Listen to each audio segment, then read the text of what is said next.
Bonjour, je m'appelle Joe. Dans cette vidéo, nous allons parler de l'installation des deux points d'accès sans fil EAPH 2-to-1. Ce point d'accès supporte la technologie MASH. Techniquement, nous pouvons connecter le premier au routeur en utilisant le câble Internet Cat5 et ajouter le second au système en utilisant la technologie MASH. Le second n'a pas besoin d'être relié au routeur par un câble. Il utilisera la connexion sans fil avec le premier. Il s'agit de la technologie MASH. Mais nous savons aussi que la technologie MASH dépend de l'environnement. S'il y a un arbre ou un mur qui bloque la réception de la transmission entre ces deux appareils, le deuxième appareil n'obtiendra pas de bons résultats. De plus, la bande passante du second ne sera que la moitié de celle du premier. Récemment, l'un de nos clients a voulu installer ces deux antennes dans sa cour. Il n'a pas obtenu de bons résultats après avoir installé le premier et a essayé d'ajouter le second. Tout d'abord, passons au tableau blanc et voyons quelle est la situation réelle à laquelle nous sommes confrontés. Si vous rencontrez des difficultés avec votre projet, n'hésitez pas à nous contacter. Nous pourrons peut-être vous aider. Voici le cas.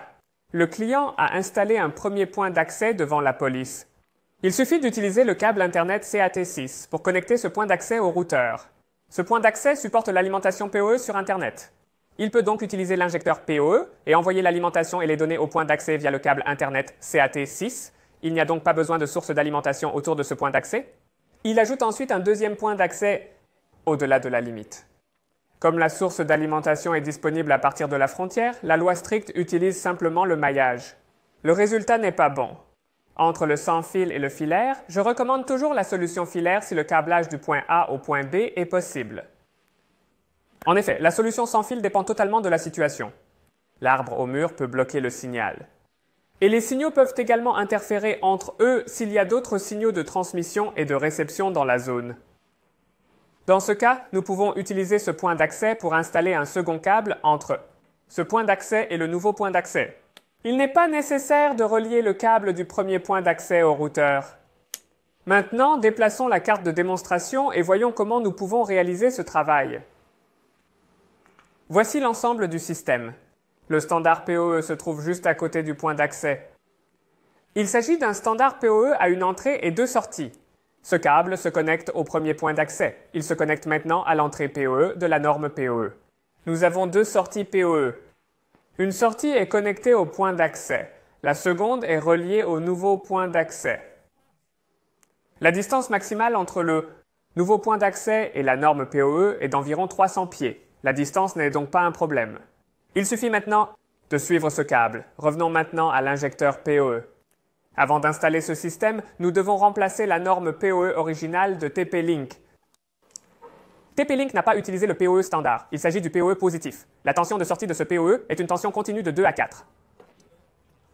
Da Anjit. En tant que PoE standard, nous devons utiliser au moins une tension continue pour les UI. Si vous utilisez simplement cet injecteur PoE pour alimenter ce PoE standard, celui-ci ne fonctionnera pas car la tension n'est pas correcte. Voici l'injecteur PoE de 30 watts. Il s'agit d'un PoE standard. La tension de sortie, la puissance de sortie est donc de 30 watts, ce qui est suffisant pour alimenter les deux points d'accès PoE. L'un de ces points d'accès ne consomme qu'environ 9 watts. Puisque nous parlons de puissance, qu'en est-il de l'utilisation de ce point d'accès PoE haute puissance s'il fonctionne toujours? Ce point d'accès Netgear nécessite environ 20 watts. Si c'est le cas, vous devez remplacer l'injecteur PoE par cet injecteur de 95 watts.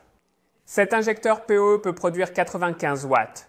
Et cette norme PoE peut accepter une entrée de 60 watts à partir de ce port d'entrée PoE et chaque sortie peut produire un maximum d'environ 30 watts. Cela suffira donc si vous avez juste besoin de changer l'alimentation.